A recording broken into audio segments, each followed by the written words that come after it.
મધરાત થઈ, ઘરમાં બધા સૂઈ ગયા. ગૌરી ધીમે ધીમે પીપળા પાસે પહોંચી અને પછી જેવું તેણે પીપળા પાસે પ્રણામ કર્યું તો અચાનક ઝાડ સોનાની જેમ ચમકવા લાગ્યું.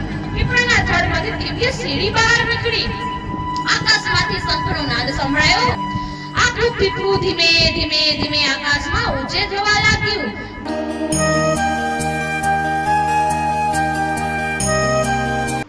બોલો રામચંદ્ર ભગવાનની જય, કૃષ્ણ કનૈયા લાલ કી જય, હનુમાનજી મહારાજની જય, પુરુષોત્તમ ભગવાનની જય.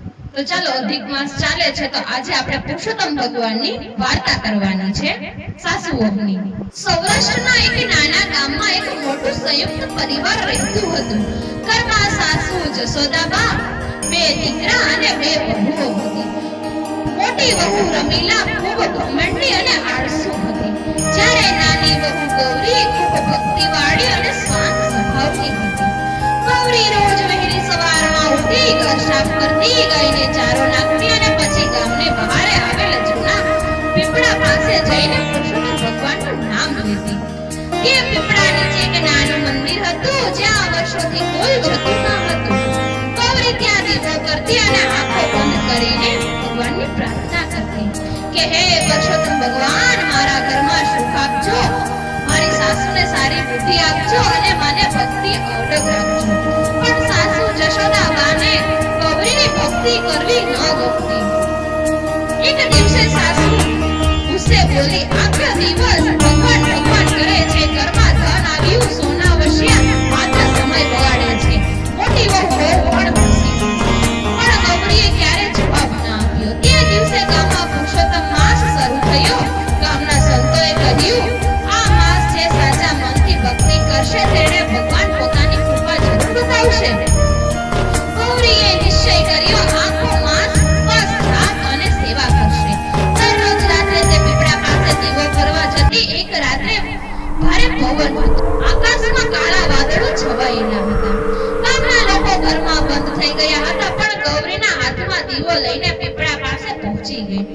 જેમ જેમ તેણે દીવો પ્રગટાવ્યો, અચાનક પીપળાના પાનમાંથી અજબ પ્રકાશ નીકળવા લાગ્યો. ગૌરી તો ડરી ગઈ. ત્યાં એક વૃદ્ધ સાધુ પ્રગટ્યા, સફેદ દાઢી, હાથમાં કમંડળ, આંખોમાં દિવ્ય તેજ. સાધુએ ધીમે અવાજ કહ્યું, બેટી, તારી ભક્તિથી હું વૈકુંઠ પ્રસન્ન થયો છું. ગૌરી હાથ છોડીને બોલી, મહારાજ, હું તો તે એક સામાન્ય સ્ત્રી છું. સાધુ સ્મિત કરીને બોલ્યા, કાલે મધરાતે આ પીપળા નીચે આવજે, પણ આ વાત કોઈને કહેતી નહીં. ગૌરી ઘરે આવી ગઈ. તે રાત્રે જ તને ઊંઘ ના આવી. બીજા દિવસ આખો દિવસ એણે ભગવાનનું નામ જ લીધું.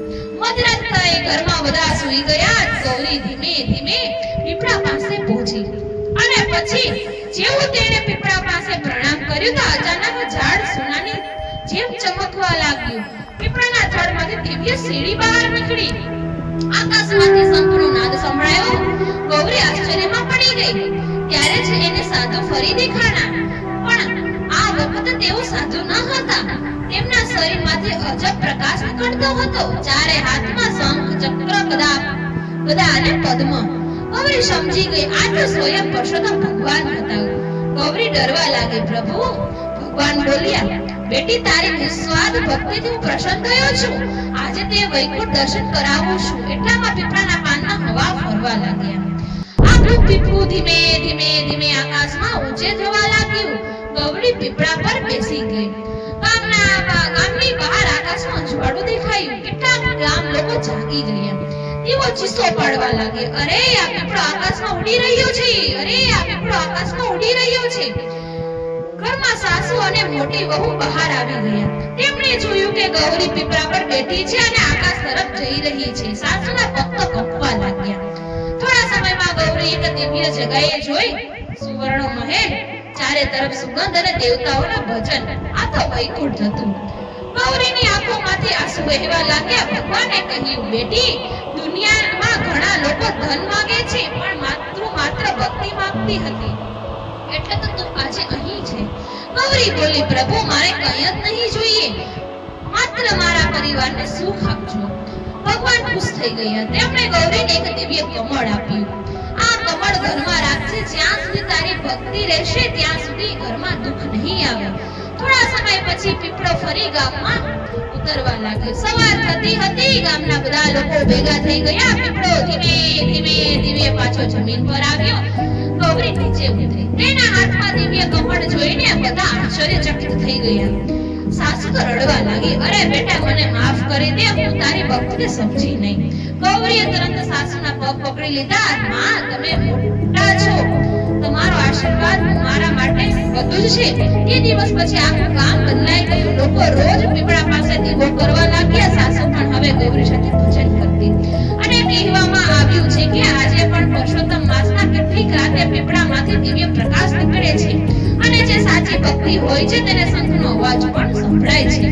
બોલો પુરુષોત્તમ ભગવાનની જય. જો અમારો વિડિયો તમને પસંદ આવ્યો હોય તો લાઈક, શેર, સબસ્ક્રાઇબ કરવાનું ના ભૂલતા.